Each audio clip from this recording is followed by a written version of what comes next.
Assalamualaikum warahmatullahi wabarakatuh. Pada kesempatan kali ini, kami dari kelompok 2 yang beranggotakan Amelia Ramadan, Ika Nurkhairon Nisa, Tri Sutrimo Aji, dan Dina Faizah akan membahas sedikit materi mengenai landasan keterampilan berpikir matematis.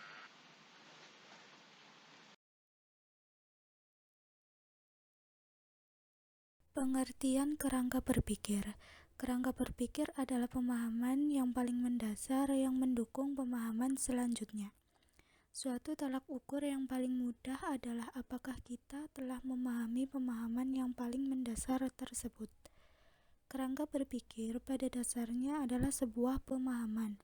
Layaknya sebuah pemahaman, maka pemahaman tersebut dapat salah, kurang, atau bahkan tidak sempurna. Hal tersebut penting karena terdapat orang-orang yang memiliki kerangka berpikir yang salah yang pada akhirnya menimbulkan kesimpulan-kesimpulan yang tidak tepat. Sebuah kerangka berpikir yang salah konsekuensinya akan semakin besar daripada pemahaman yang salah. Karena kerangka berpikir biasanya akan membentuk pola sikap dan pola pikir bagi yang memiliki kerangka berpikir tersebut. Maksudnya, pola sikap dan pola pikir bisa dibentuk atas dasar salah satunya karena kerangka berpikir yang dimiliki oleh individu tersebut.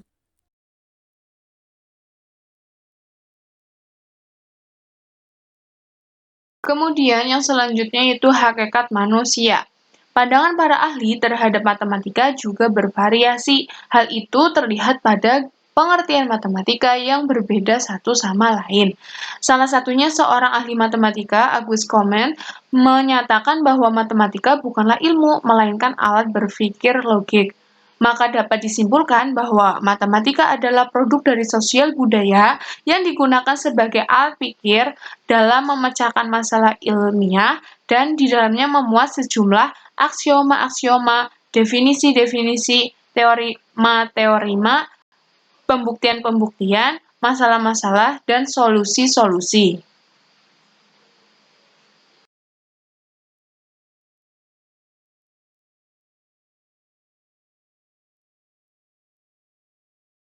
Kemudian terdapat sumber landasan teori keterampilan berpikir matematis.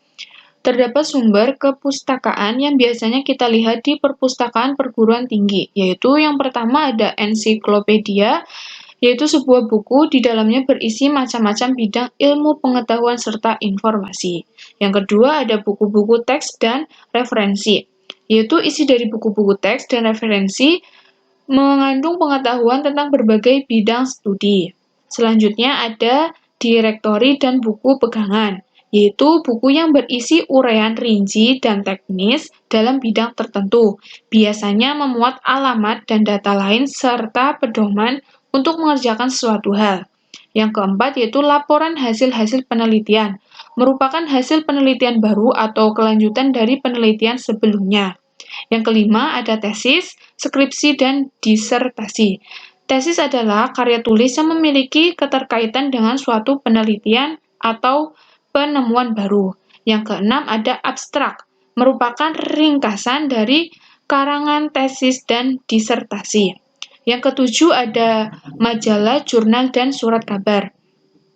Majalah merupakan sekumpulan berita, artikel, cerita, iklan yang dicetak dalam lembaran kertas ukuran karto dan dijilid dalam bentuk buku, yang diterbitkan secara berkala. Sedangkan jurnal adalah publikasi ilmiah yang berisi kumpulan artikel dan biasanya muncul secara teratur. Kemudian, surat kabar adalah suatu lembaran tercetak yang memuat laporan yang terjadi di masyarakat dengan ciri-ciri terbit secara periodik, bersifat umum, isinya aktual mengenai apa saja untuk diketahui pembaca.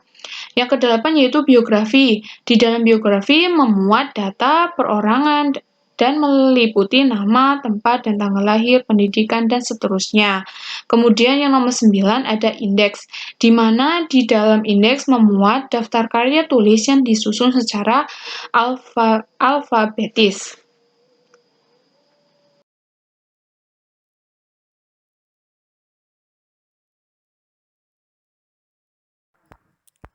Yang keempat, landasan yuridis keterampilan berpikir matematis.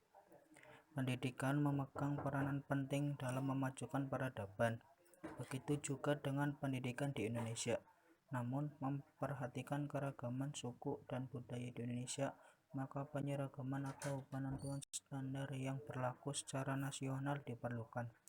Aturan atau standar dapat berupa undang-undang ataupun aturan lainnya.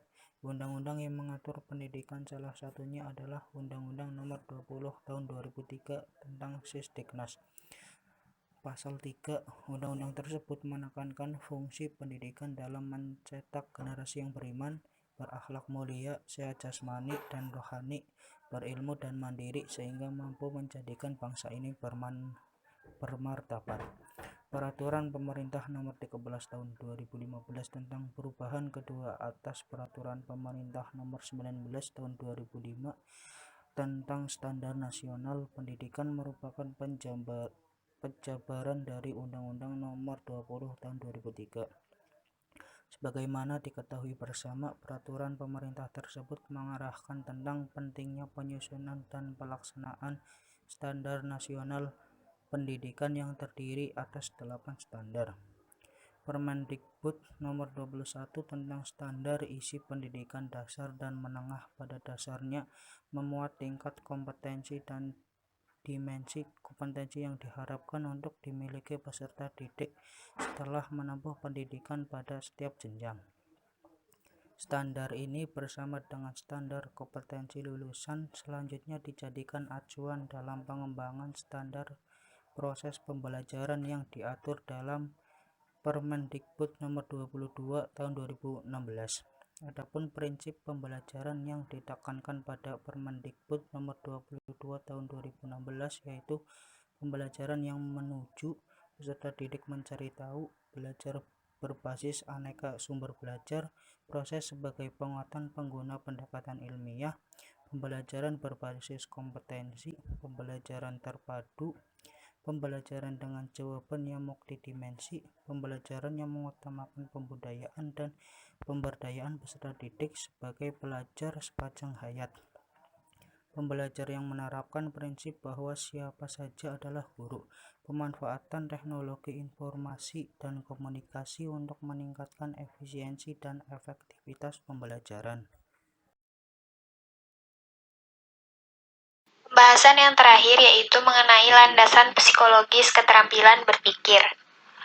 Psikologi diambil dari dua kata yaitu psiko yang berarti jiwa dan logos yang berarti ilmu. Jadi, psikologi merupakan ilmu yang mempelajari mengenai aspek kejiwaan. Ada beberapa teori yang dapat dijadikan landasan dalam pembelajaran matematis. Yang pertama ada teori Piaget, kemudian ada teori Jerome, teori Zoltan, dan yang terakhir ada teori Van Hill. Teori Piaget menyebutkan bahwa anak mengalami 4 tahap dalam perkembangan kognitif.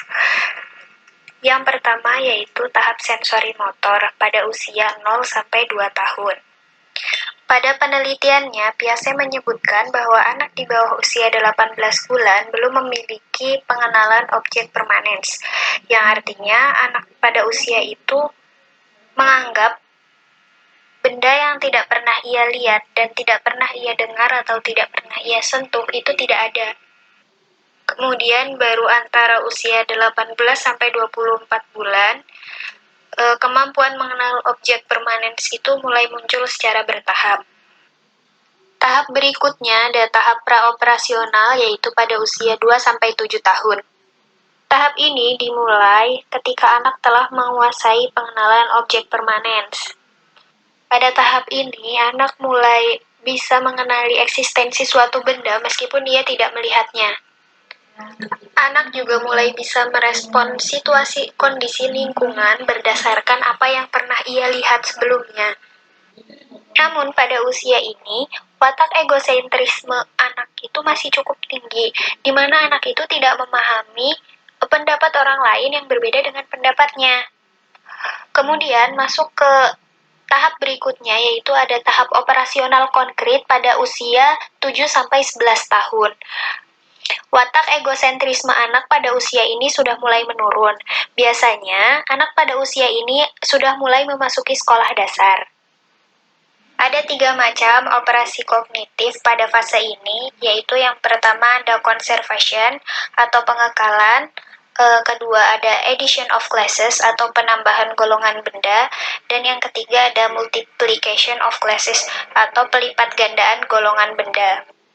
Kemudian tahap yang terakhir yaitu ada tahap operasional formal, yaitu pada usia 11 tahun sampai anak itu dewasa. Biasanya pada tahap ini anak mulai memasuki usia remaja dan mulai memasuki sekolah menengah. Dalam tahap ini pula seorang remaja mulai bisa menggunakan hipotesis dan prinsip-prinsip abstrak. Kemudian teori berikutnya ada teori dari Jerome Seymour Brunner atau lebih dikenal dengan teori Brunner. Yang dari penelitiannya, Brunner melahirkan beberapa dalil, yaitu ada dalil penyusunan, dalil notasi, dalil pengkontrasan dan keanekaragaman, dan dalil pengaitan. Menurut dalil penyusunan, suatu konsep akan lebih melekat bila dilakukan sendiri oleh anak. Dalil notasi berbunyi, penggunaan notasi disesuaikan dengan perkembangan mental anak.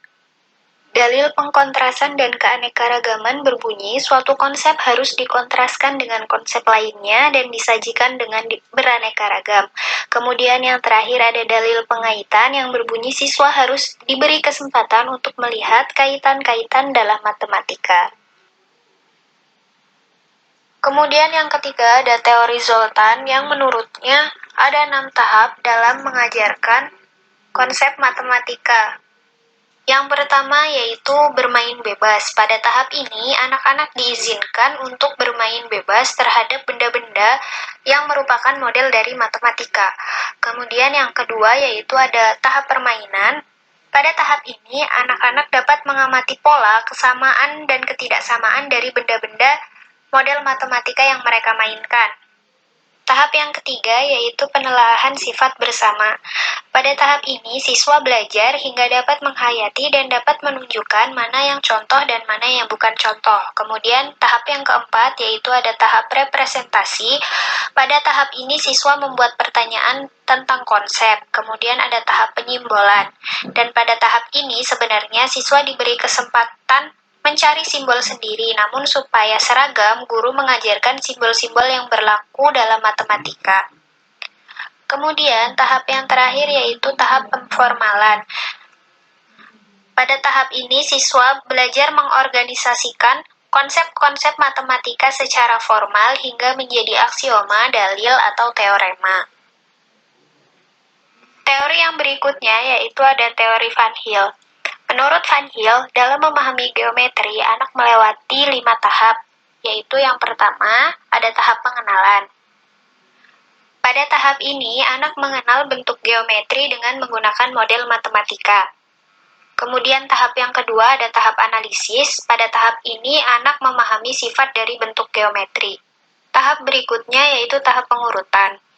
Pada tahap ini, anak paham hubungan antar bentuk geometri. Kemudian yang berikutnya ada deduksi. Pada tahap ini, anak mulai memahami pentingnya mengambil kesimpulan secara deduktif. Kemudian yang terakhir ada keakuratan. Pada tahap ini, anak telah dapat memahami bahwa adanya presisi dari apa-apa yang mendasari itu penting.